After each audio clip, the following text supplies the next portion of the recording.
You have to take care of this dog.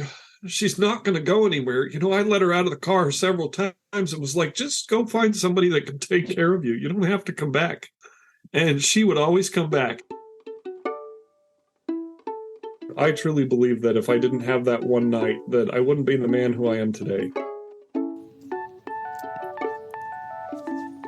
Hello, dog lovers. Welcome back to Rescued by a Dog, the podcast about dogs who have actually saved their owners' lives.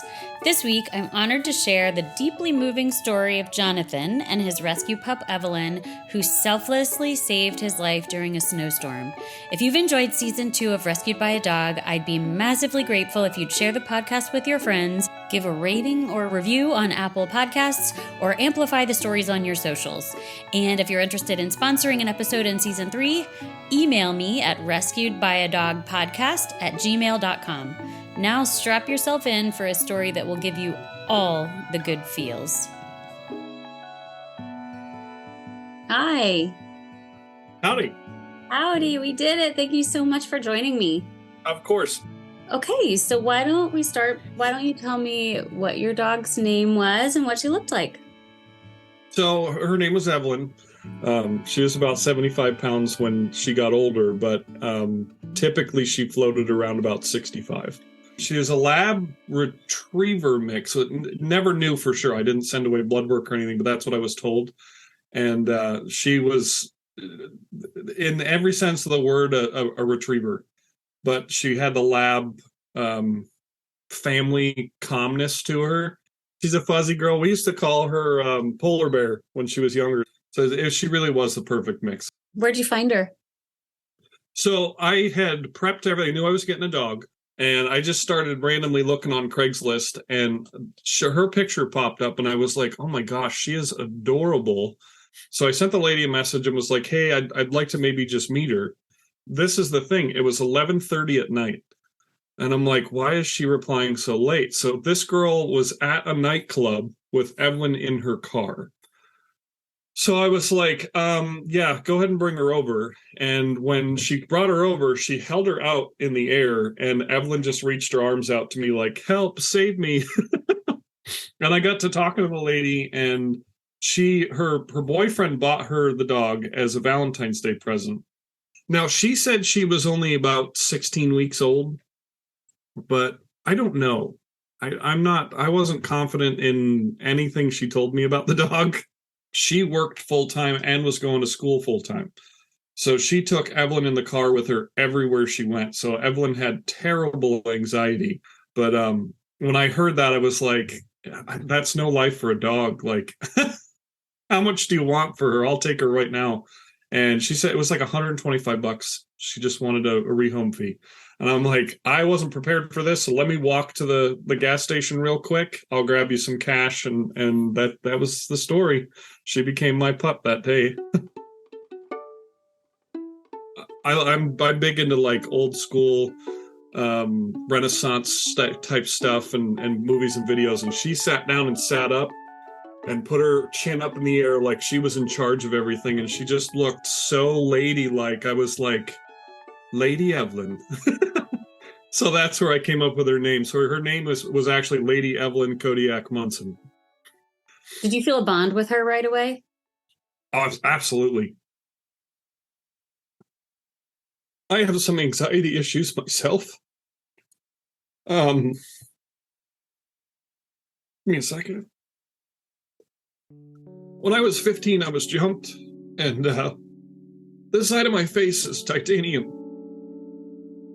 And it created a lot of social anxieties. I don't do crowds. I don't like to go out a lot. I don't like to be in unfamiliar places. And she latched onto that right away. And when I would have anxiety fits like this, she would nestle her head right underneath my arm. Oh. Even as a puppy. And she would just snuggle me.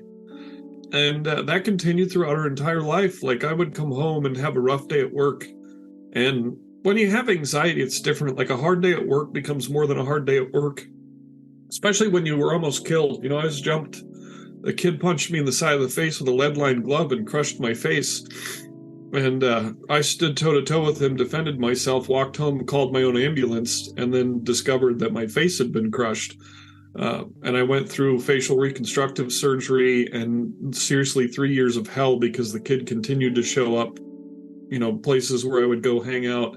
The kid only got 16 days in jail. So the anxiety was absolutely ridiculous. And having her, like I said, you'd come home from a hard day at work. And for me, it's not today was hard. It's who's going to try to kill me now. So I would get into bed and I'd get in the fetal position and just cry some days, which I've grown far past that with her help. I had her for 14 years, and that's the part I miss about her the most. She definitely helped me grow, and nowadays I tell that story a lot to help other people. And I cry every time because I want to stay in tune with it. And I want to stay in touch with those feelings. But I call upon it now as the best day of my life because I realized any day could be your last day at the age of 15. What a blessing. When you got Evelyn home, was there a moment you can think of where you thought to yourself, oh, she's going to be okay? She slept in the bed with me the first night she was in the house. And funny story, she was difficult in some ways when she was younger because she would get into things and you'd bathe her a lot because I take care of my dogs. So when they get into a mess, you bathe them a ton. And I actually showered with Evelyn one day because I was like, I got to get ready for work, but you just got into a mess. So let's do this. I've done that. She's in the shower with me, and I had hair at the time, so I shampooed my hair, and I was rinsing it off like this, and I look down, and she's going like this in the water, too, just acting like she's rinsing off her hair, too, and I was like, oh, my gosh, you are so my dog, and that was all that happened within the first, 2 weeks of me owning her, so these little things that you were like, yep, we're soulmates.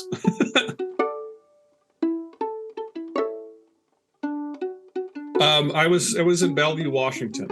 I had the neighbor that was next to me moved out of her apartment, and the apartment complex went through and was renovating the apartment. Well, she had little tiny dogs. I think she had 2 or 3, and she was a hoarder. So there was a ton of pee and poop, and they sealed the entire house with plastic bags, and then they fumigated it. Essentially, they chemically dosed the house when unfortunately our pipes connected underneath the sinks. So I came home and my entire house, it looked like it had snowed in my house. And what ended up happening is I got sick from the chemicals that had come into my house. The doctors couldn't figure out what was going on. They thought it was strep throat. Then they everything came back negative. So I went back and forth to the doctors and basically exhausted my funds. I was running my own business at the time, buying and selling cars. You don't have health insurance when you run your own business unless you're successful. Where we're at now, I have insurance because of this kind of stuff. So I had to move. I packed everything that I had on a flatbed truck that I was using for my business, checked the forecast and was like, got to make sure that the forecast is clear because we don't want all my stuff getting destroyed. And the forecast said it wasn't going to rain at all. And then, of course, it downpoured the next day and it destroyed everything that I had on my truck. All your possessions? Almost everything. I had my computer, my suits, expensive clothing, and the things that I valued, like my personal item. I had those all in my RX-7, which is it was a 1979 RX-7, very small car. So I called at this point, I'm trying to get the truck started, trying to get my car started. Neither of them will start. So I'm having issues across the board. And I'm like, I'm going to get one of these started and I'm going to go stay at a friend's house and figure out what I'm going to do next, meditate. And I called my friend and was like, hey, this is what's going on. I'm not getting evicted, but I have to be out of this place. So I got to go. Can I come crash on your couch? Absolutely. This was November-ish. So I start to head up to Everett, which is about an hour away, and my car breaks down. An alternator that I had just put in the car failed, and I ended up on the side of the road. So I called my friend. I said, hey, I'm about 20 minutes away from you. So they came and picked me up. We traveled around the highway, came back around to pick up the car to pull it off the highway, and it was already towed. No company, obviously I don't leave a business card, so now I have to track my car down. Got back to the house. At this point, I have my clothes and my backpack. That's it. Evelyn was in the car with me. She's traveling with me. Now we're at my friend's house, and I've got her with me. And at this point, I'm trying to find my car, right? And what is, like, this is all incredibly stressful. What is Evelyn's, like, demeanor during all this?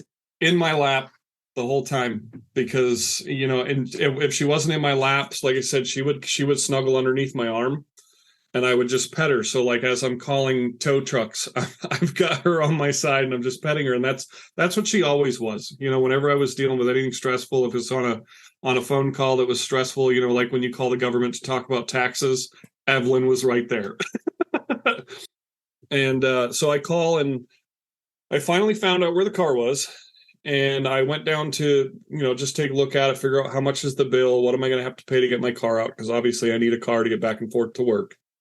And because at this point, I mean, I had a job the whole time. It's not like there was no drugs involved. There was no, you know what I mean? So I go to the tow yard, and the guys are like, well, let's walk you out to your car, make sure it's your car. And as I'm approaching the car, I can see that the car is empty. Sure enough, I got over to the car, and everything I owned was gone. My computer, my suits. I had 3 interviews coming up because I was going for a management position. Just everything gone. I had the clothes on my back and my backpack. So at some point, I eventually got that car out of lockup, and I went to stay with this family and said, hey, you know, I'm going to be getting out of here as soon as I can, but, you know, this is what's going on. This is what happened. That's going to cost $2,000. So on and so forth. So it was just hardship after hardship.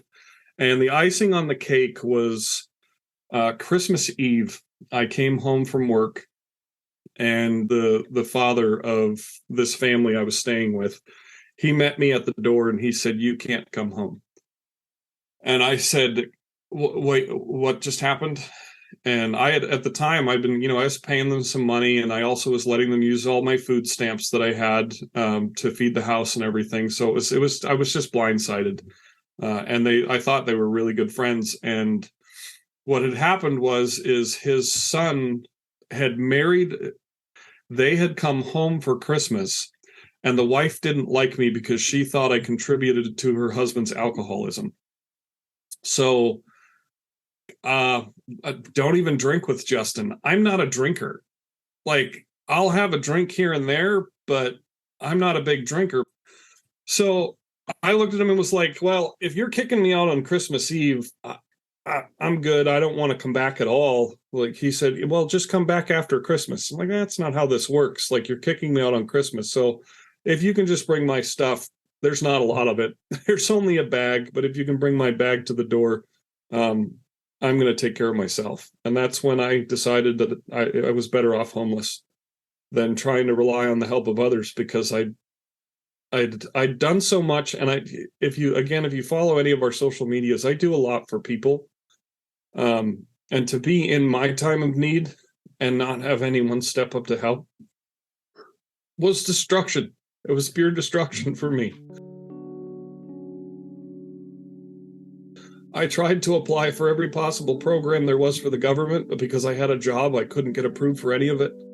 I couldn't get housing assistance. The only thing I could get was $200 in food stamps. So I drove my 79 RX-7 that I finally got out of lockup. I replaced the alternator on it, and I drove it to Renton Highlands. And there's an AutoZone there that I worked. Scott was my manager, and I was a manager in training. And I parked that RX-7 in that parking lot, and I showered at the 24-hour fitness, and I worked at the AutoZone. That's where I began my homeless journey with Evelyn. And this is actually when the story gets pretty good.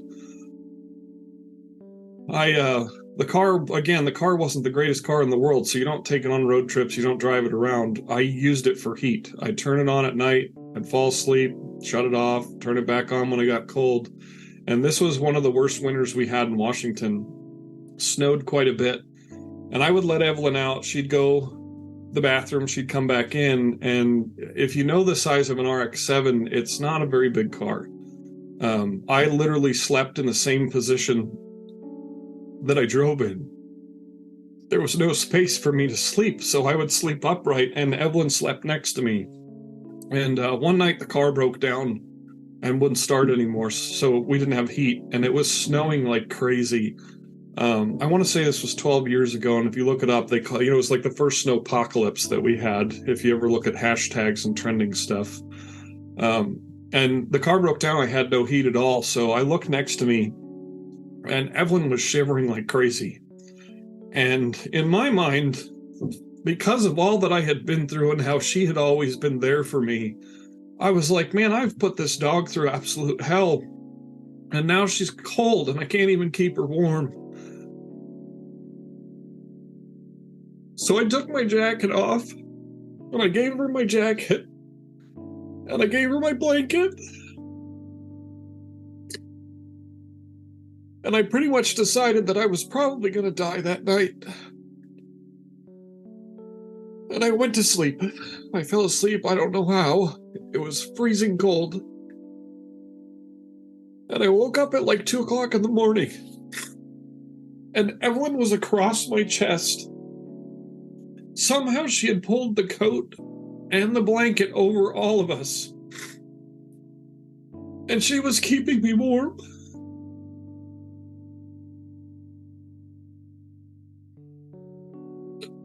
And it was that night that I really had a shift in my mindset that, you know what?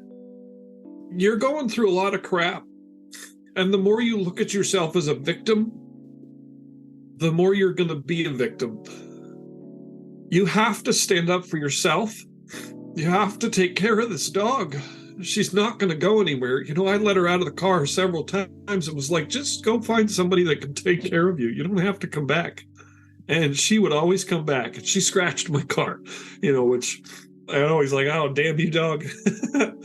But I realized that night that, Evelyn was going to be my driving force.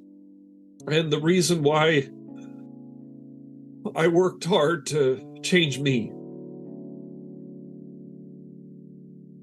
I got strep throat that night. Meanwhile, I'm going to work every day. Like, I'm hiding the fact that I'm sick, But now with COVID and everything, I'd never go to work. And what did she do during the day while you were at work? It's wild because the guys at work didn't figure this out for, gosh, I want to say a month and a half. But every break that I had, I would go out to the car, I would walk her, I would play with her. I'd usually spent more than 15 minutes on my breaks, and then my entire lunch I'd go out. And she got more attention then than she got in other times in my life because I was right there and she was always right there. So she chilled in the car. She hung out, and this was through winter. So it's not, I'm thankful that it happened when it happened, because if it were summer, what do? I can't leave her in the car. She could end up dying. So I always went out and took care of her, and she just chilled in the car. There were times when we were homeless that there was kids outside the car, and they had seen the car in the parking lot several days. And this car, the windows fogged up terrible at night because the seals were bad in the car.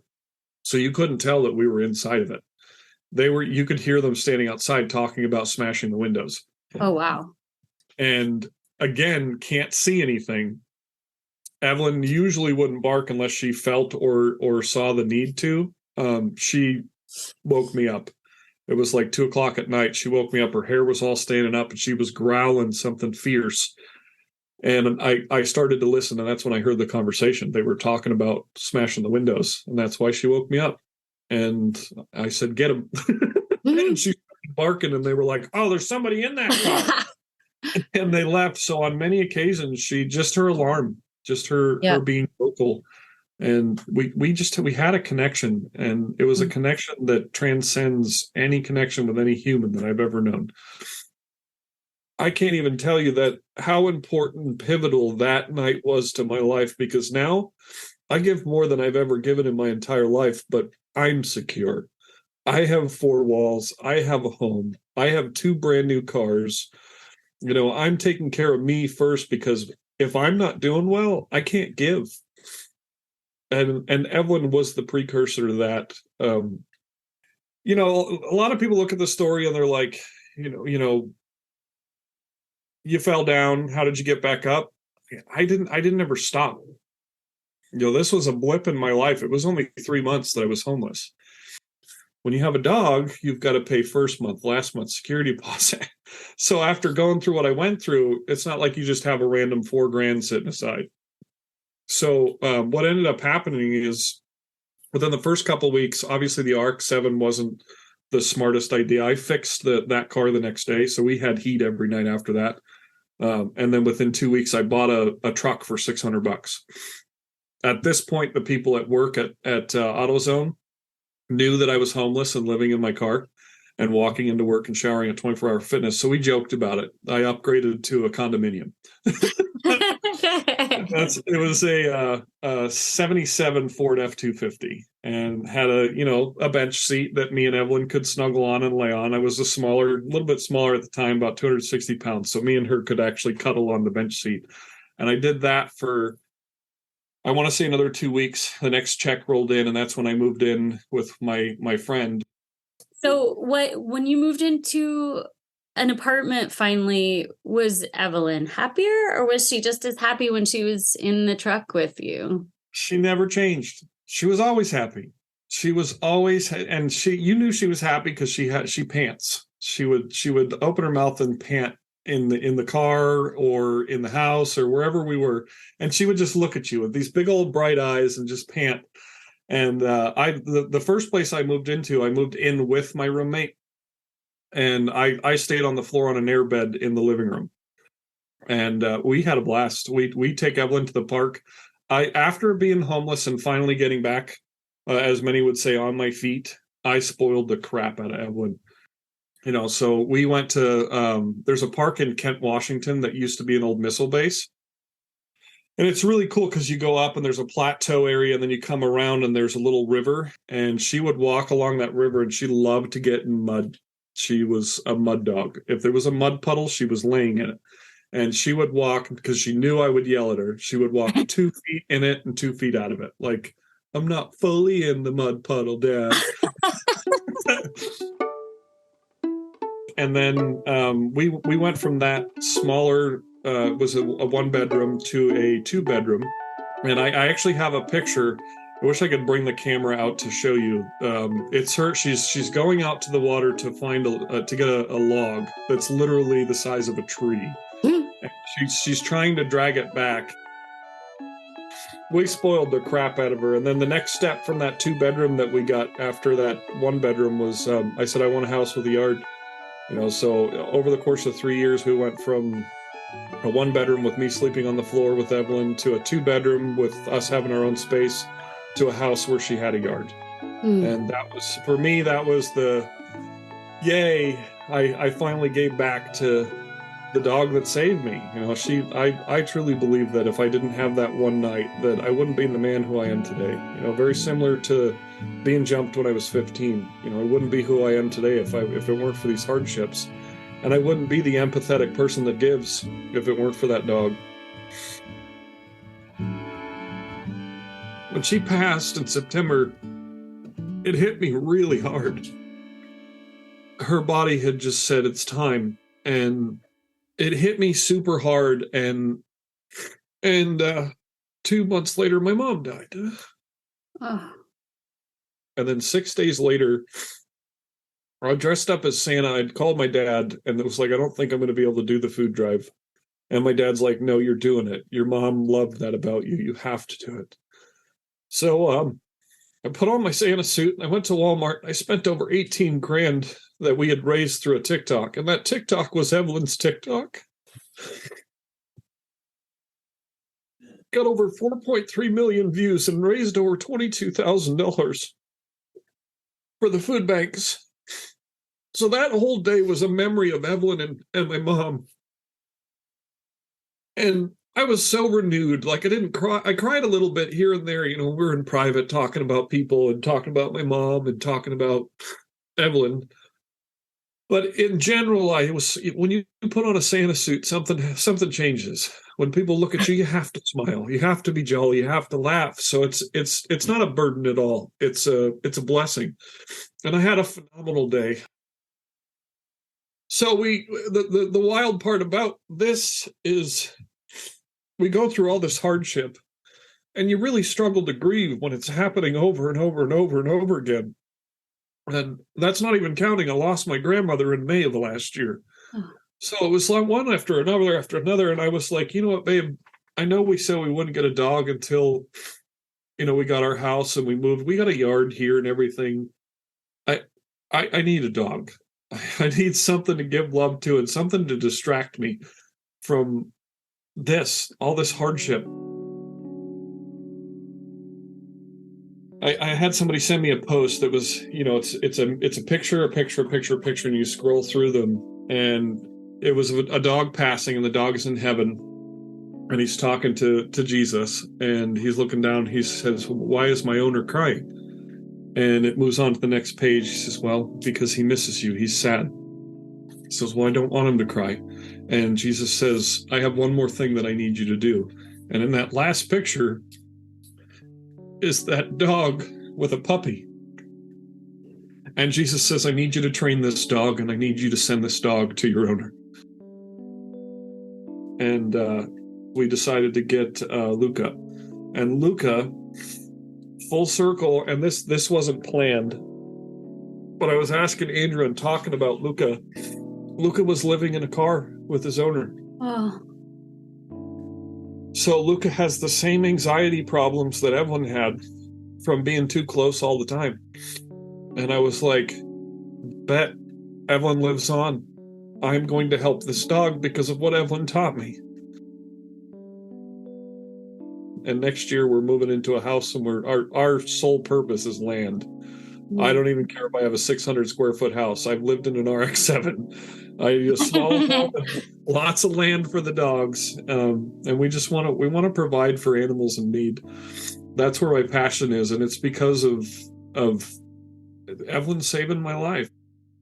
But in caring for an animal, you care for yourself, and it's just funny how that works. That we care for the dogs, and the dogs in turn create the need for us to care for ourselves. Going through the hardships I've been through, and been through being homeless with Evelyn, I don't care about things. I don't care about money.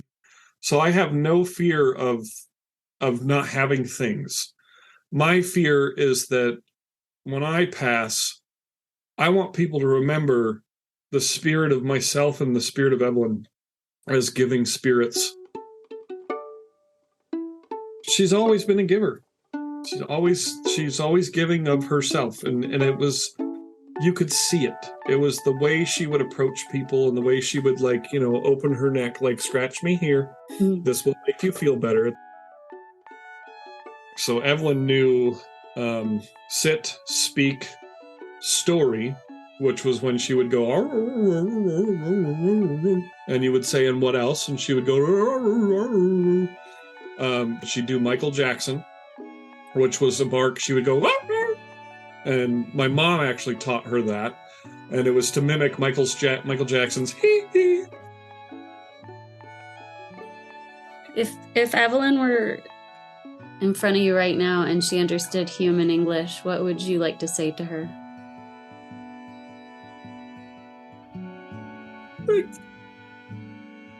Thank you. It's not simple. Just thank you. And I'll see you soon.